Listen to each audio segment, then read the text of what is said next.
دي مظاهرة قدام السفارة المصرية في تل أبيب. اللي واقفين دول إسرائيليين؟ لا، اللي واقفين دول المفروض إن هم مسلمين تابعين لجماعة الإخوان، بيطالبوا مصر بفتح المعابر وفك الحصار، مش بيطالبوا الكيان. حكومة الكيان اديتهم إذن إنهم يعملوا مظاهرة قدام سفارة مصر عشان يطالبوا مصر بفك الحصار، مش يطالبوا الكيان. وصحف العالم كلها عمالة تنقل.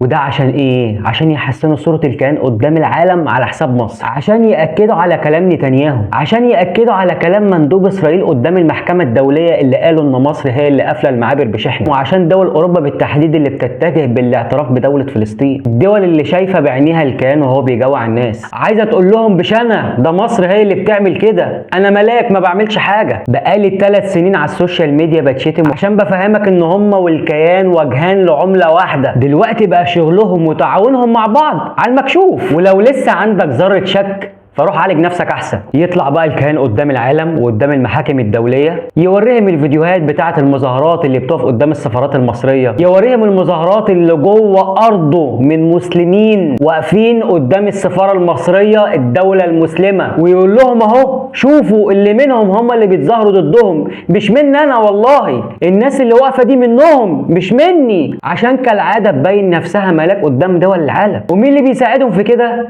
جماعه الاخوان.